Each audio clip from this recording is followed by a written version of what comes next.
அண்மை செய்தி. செங்கல்பட்டு, விழுப்புரம், திருவண்ணாமலை, திருப்பத்தூர், தருமபுரி, கிருஷ்ணகிரி ஆகிய மாவட்டங்களில் ஓரிரு இடங்களில் இன்று கனமழைக்கு வாய்ப்பிருப்பதாக வானிலை ஆய்வு மையம் தெரிவித்திருக்கிறது.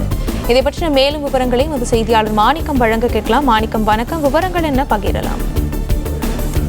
தென் தமிழக பகுதிகள் மேல் நிலவி வரக்கூடிய வளிமண்டல கீழடுக்கு சுழற்சியின் காரணமாகவும் மேற்கு திசை காற்றின் வேக மாறுபாடு காரணமாகவும் தமிழகத்துல தென்மேற்கு பருவமழை தீவிரமடைந்திருப்பதாக வானிலை ஆய்வு மையம் அறிவிப்பை வெளியிட்டிருந்த நிலையில தற்பொழுது இன்றைய தினமும் தமிழ்நாட்டில் கனமழைக்கான வாய்ப்பு ஏற்பட்டிருப்பதா வானிலை ஆய்வு மையத்துடைய அறிவிப்புல தெரிவிக்கப்பட்டிருக்கிறது. குறிப்பாக இன்றைய தினம் வட தமிழ்நாட்டின் உள் மாவட்டங்கள்ல ஓரிரு இடங்கள்ல கனமழைக்கான வாய்ப்பு இருப்பதாகவும் வானிலை ஆய்வு மையத்துடைய அறிவிப்புல தெரிவிக்கப்பட்டிருக்கிறது. குறிப்பாக செங்கல்பட்டு, விழுப்புரம், திருவண்ணாமலை, தருமபுரி, கிருஷ்ணகிரி மற்றும் திருப்பத்தூர் ஆகிய இந்த மாவட்டங்கள்ல ஓரிரு இடங்கள்ல கனமழைக்கான வாய்ப்பு இருப்பதாக வானிலை ஆய்வு மையத்துடைய அறிவிக்கையில தெரிவிக்கப்பட்டிருக்கிறது. தொடர்ந்து இன்றைய தினம் நமக்கு கனமழைக்கான வாய்ப்பு இருப்பதாகவும் அதற்கு பிறகாக மீண்டும் வரக்கூடிய 11ஆம் தேதி தமிழகத்தில் கனமழைக்கான வாய்ப்பு இருப்பதாகவும் தெரிவிக்கப்பட்டிருக்கிறது. இந்த இடைப்பட்ட காலங்களில் தமிழ்நாட்டில் ஓரிரு இடங்கள்ல மழைக்கான வாய்ப்பு இருக்கும் எனவும் அந்த மழையுடைய அளவு மிதமான அலை என்ற அளவிலே அதோட தீவிரத்தன்மை இருக்கும் எனவும் தெரிவிக்கப்பட்டிருக்கிறது.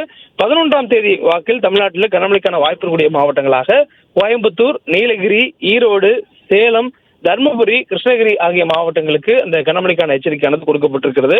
தொடர்ந்து வரக்கூடிய 12ஆம் தேதியும் தமிழ்நாட்டில் மழைக்கான வாய்ப்பு இருக்கக்கூடிய மாவட்டங்களாக நீலகிரி, ஈரோடு, அதே போன்று பெரம்பலூர், கடலூர், கள்ளக்குறிச்சி, விழுப்புரம், திருவண்ணாமலை ஆகிய மாவட்டங்கள்ல வரக்கூடிய 12ஆம் தேதி கனமழைக்கான வாய்ப்பு இருப்பதாகவும் தெரிவிக்கப்பட்டிருக்கிறது.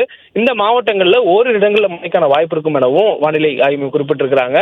தொடர்ந்து தென்மேற்கு பருவமழை தீவிரமாக இருப்பதன் காரணமாகவே இந்த மழைக்கான வாய்ப்புகள் ஏற்பட்டிருப்பதாகவும் தொடர்ச்சியாக தமிழகத்துக்கு இந்த கனமழைக்கான வாய்ப்பு இருப்பதாக தெரிவிக்கப்பட்டிருக்கிறது. பெரும்பாலும் மேற்கு தொடர்ச்சி மலை ஒட்டிய பகுதிகளில் அதிக அளவில் பொழிந்து வந்த மழை கடந்த ஒரு வார காலமாக தென்மேற்கு பருவமழையுடைய தீவிரத்தால் உள் மாவட்டங்களிலும் பெய்து வருகிறது. இந்த நிலை அடுத்து வரக்கூடிய 7 நாட்களுக்கு தொடரும் என்ற ஒரு அறிவிப்பும் கொடுக்கப்பட்டிருக்கிறது. சென்னை மற்றும் அதனுடைய புறநகர் பகுதிகளை பொறுத்தவரையிலும் வானம் ஓரளவு மேகமூட்டத்துடன் காணப்படும் எனவும் நகரின் ஒரு சில பகுதிகளில் லேசானது முதல் மிதமான அளவில் மழை பெய்யக்கூடிய வாய்ப்பு இருப்பதாக தெரிவிக்கப்பட்டிருக்கிறது. பெரும்பாலும் மாலை அல்லது இரவு நேரங்களிலோ அல்லது சில வேளைகளில் காலை வேளைகளில் மழை பெய்வதற்கான வாய்ப்பு இருப்பதாகவும் தெரிவிக்கப்பட்டிருக்கிறது. நமக்கு நேற்று முன்தினம் சென்னை மற்றும் அதனை சுற்றக்கூடிய புறநகர் பகுதிகளில் அதிக அளவில் மழைக்கான வாய்ப்பு ஏற்பட்டிருந்தது. இந்த நிலை இதில் வரக்கூடிய 3 நாட்களுக்கு பிறகாக வலுப்படுவதற்கான வாய்ப்பு இருப்பதாகவும் வானிலை ஆய்வு மையத்துடைய அறிவிப்பில் தெரிவிக்கப்பட்டிருக்கிறது.